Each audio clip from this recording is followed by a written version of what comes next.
Hi everyone, it's Dr. LeBlanc with another video capture lecture.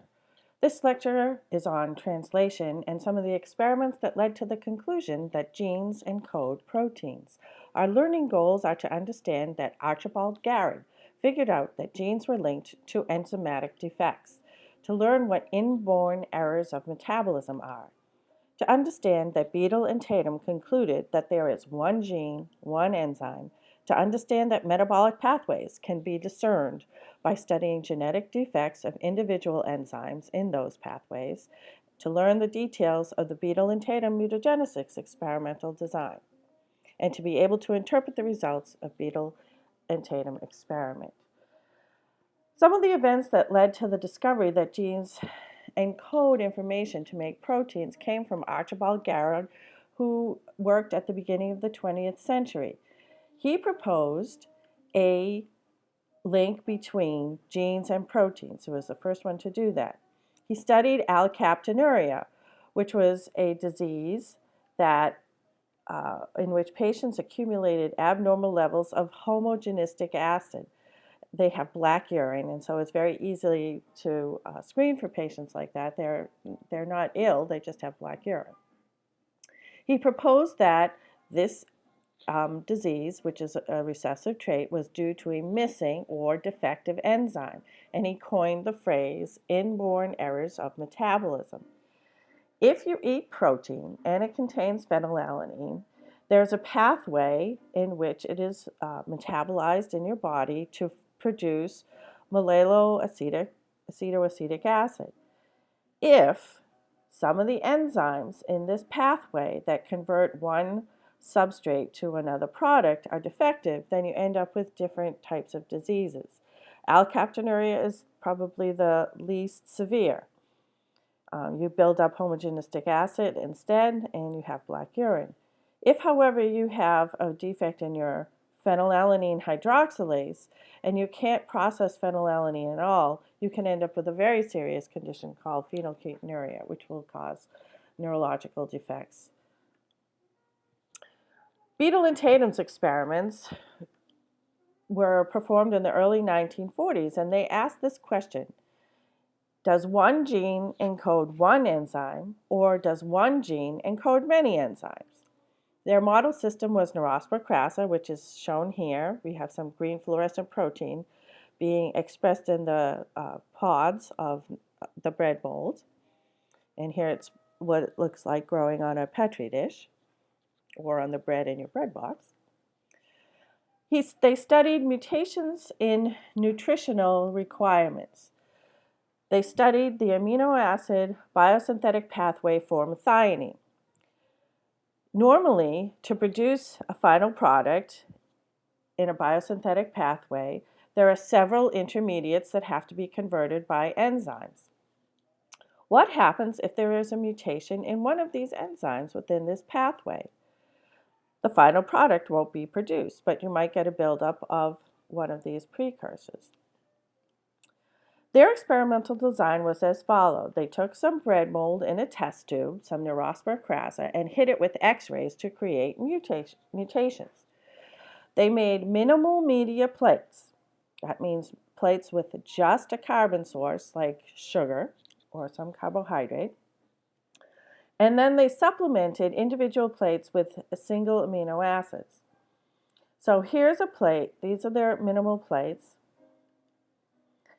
And then they divided the plates into 5 sections, and on each of the 5 sections, they streaked out a different mutant strain of Neurospora crassa.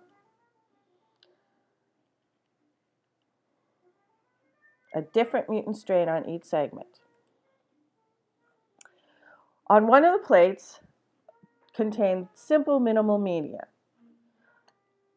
Since they were looking at the methionine biosynthetic pathway, on one of the plates they added methionine. Now, if any of the strains were mutant in any of the enzymes, but you supplied methionine, they should all be able to grow.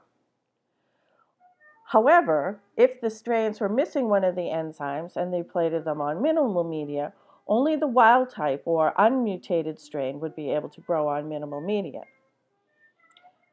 What they did was to supplement each of these other plates with different intermediates in the biosynthetic pathway. So one, they substituted the first intermediate, the second intermediate, the third intermediate, and on each of these different plates, different strains grew. They noted which strains grew when supplemented with that particular methionine precursor, and they were able in that way to assemble the biosynthetic pathway. So here it is. You start with homocysteine. Enzyme 1 converts homocysteine to O-acetyl homoserine. And then enzyme 2 converts this to cystathionine. And enzyme 3, cystathionine to homocysteine.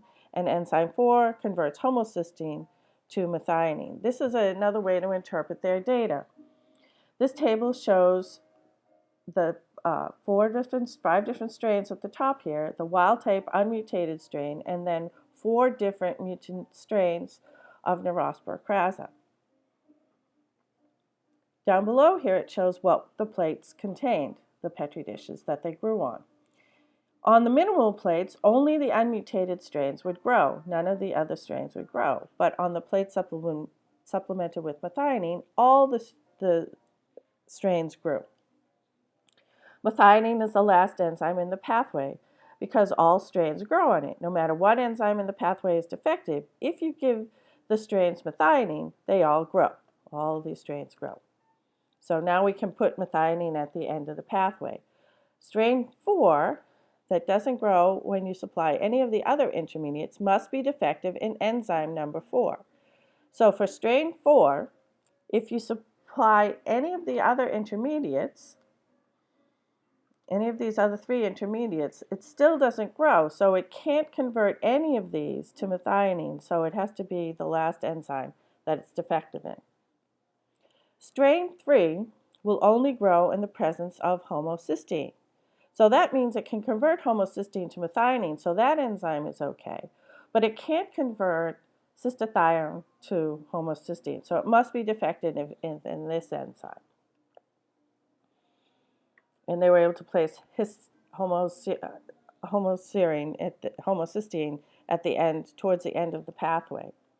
Likewise for strain number 2, okay, it can convert cystathione to homocysteine and to methionine, but it can't convert O-acetyl homoserine to cystathione, so it must be defective in this enzyme. And finally, strain 1 is defective that make O-acetyl homoserine. If you give it that, or any of the other intermediates, it can grow. It just can't convert whatever the precursor before that is to acetyl homocysteine. So in summary, Garrod linked specific metabolic effect, alkaptonuria, to a heritable genetic trait, linking a gene to a protein. Beetle and Tatum proposed that one gene produced one enzyme in a metabolic pathway. They used X-rays to create mutant strains of Neurospora. Neurospora can normally make methionine on minimal media. However, the mutant strains had to be supplemented with one of the intermediates of the methionine biosynthetic pathway. This was a result of mutations in one of several enzymes in that pathway, and by supplying the metabolic intermediates to the mutant strains, they were able to figure out the order of the enzymes in that pathway. Up next, the ribosome.